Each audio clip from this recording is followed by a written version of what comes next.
दर्शक बंधु एबे सुभद्रा योजना को लेकिन आसला आउ एक बड़ अपडेट। उपमुख्यमंत्री प्रभाती परिडा बड़ घोषणा करिसेंती। तेबे कौन रही अपडेट वीडियो रे पूरा डिटेल्स रे जानिबा। उपमुख्यमंत्री प्रभाती परिडा सुभद्रा हिताधिकारी बड़ खुशी खबर देइचंती। जदि आपण माने सुभद्रा योजना रे लाभ पाउचंती तेबे आपण मानक पई खुशी खबर आसिला। तेबे कौन रही अपडेट चलतु आज ये वीडियो रे पूरा डिटेल्स रे जानिबा। सेति वीडियोटी को शेष पर्यंत देखिए पूरा डिटेल्स रे जानि पारिबे। ता सहित चैनल रे जदि नुआ विजिट करिसेंती वीडियोटी को लाइक करनेबे, चैनल को मध्य सब्सक्राइब करिकि पाखरे थिबा घंटी चिन्ह को भी ऑल रे सिलेक्ट करिकि रखिबे। काहेकि ना आगु को हमर प्रत्येकटी वीडियो नोटिफिकेशन आपण माने सर्वप्रथमे पाई पारिबे। तो सेति वीडियोटी को लाइक करनियंतु, चैनल को मध्य सब्सक्राइब करिकि रखंतु। आउ ए वीडियोटी को आपनकर सांग साथी सहित शेयर करिवे, सेमाने भी सठिक समय रे सठिक इनफॉरमेशन पाई पारिबे। तेबे दर्शक बंधु सुभद्रा हिताधिकारी कौन बड़ अपडेट आसी, उपमुख्यमंत्री प्रभाती परिडा कौन बड़ घोषणा करिसेंती चलतु आज वीडियो रे पूरा डिटेल्स रे जानिबा।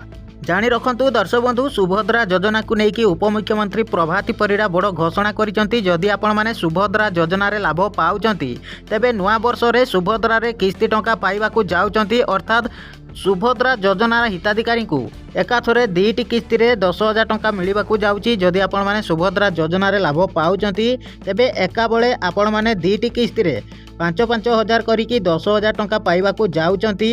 जदि आपण माने प्रथम रु पाई आसुचंती सुभद्रा किस्ती तेबे आपणक अकाउंट को आसीबा को जाउची 5,000। जो माने नुआ अप्लाई करिसंती सेमानक पई खुशी खबर, सेमाने एका बेले दुईटी किस्ती रे 10,000 टंका पाइबा को जाउचंती। किंतु एई जरूरी काम करबा निहाती आवश्यक, नचेत आपणक अकाउंट को आसीबनी सुभद्रार चतुर्थ पर्याय किस्ती टंका। जेमिति कि आपणकर हला बैंक अकाउंट सहित आधार कार्ड लिंक डीबीटी एक्टिव रहिबा दरकार।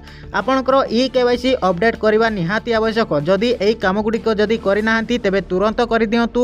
नुआ वर्ष रे आपणकर अकाउंट को आसीबा को जाउची दुईटी किस्ती रे 10,000 टंका। देखंतु उपमुख्यमंत्री प्रभाती परिडा बड़ घोषणा करिसेंती। कोन रही अपडेट पूरा डिटेल्स रे जानि पारिबे। ए बहुत शॉर्टली गोटे पोर्टाल खोली सुभद्रार जो थिरे आमे 21 वर्ष जहाँ को हेला ताको आमे सुभद्रा पोर्टाल रे ऐड करूछु एवं एनएफएस डाटा अनुଯାयी बा एसएफएस रो डाटा अनुଯାयी जो माने एलिजिबल अछंती से मानकु पुणी सुभद्रा दबु। एथर आमे कहिथिलु जे नुआ करी जोड़ी होचंती तांको 2 किस्ती एका बेले के दबु। ये 2 किस्ती एका बेले के दबा पाई मु भाबुची जनवरी 1st वीक रे आमे ये काम को त्वरान्वित करूछु। आ जो माने किछि पाई नथिले बोली चिंता करुथिले मु भाबुची नुआ वर्ष आसु आसु से कंप्लेन भी आउ रहिबनी, समस्ते सुभद्रा पाइबे। तो दर्शक बंधु आपण माने जानि पारिले जे संपूर्ण अपडेट टी कोन थिला। नुआ वर्ष रे मिलिबा को जाउची सुभद्रा हिताधिकारी को दुईटी किस्ती रे 10,000 टंका। जदि आपण माने नुआ अप्लाई करिचंती तेबे आपण माने एई जरूरी काम गुडी को करबा निहाती आवश्यक। जेमिति कि आपणकर बैंक अकाउंट आधार कार्ड लिंक एवं डीबीटी एक्टिव रहिबा निहाती आवश्यक एवं आपणकर ई केवाईसी अपडेट होइतबा निहाती दरकार, नचेत आपण माने सुभद्रार किस्ती टंका पाई पारिबेनी। तो सेति पई आपण माने निज निज बैंक को जाइकी निजर बैंक अकाउंट सहित आधार कार्ड लिंक करि नियंतु एवं डीबीटी एक्टिव करिकि रखंतु। आपणकर ई केवाईसी अपडेट करि नियंतु। आशा करूची आज रो ई अपडेट टी आपण मानक पई बहुत बहुत हेल्पफुल हेतबो। जदि वीडियोटी भलो लागिताय वीडियोटी को लाइक करनियंतु, चैनल को मध्य सब्सक्राइब करिकि पाखरे थिबा घंटी चिन्ह को भी ऑल रे सिलेक्ट करिकि रखंतु।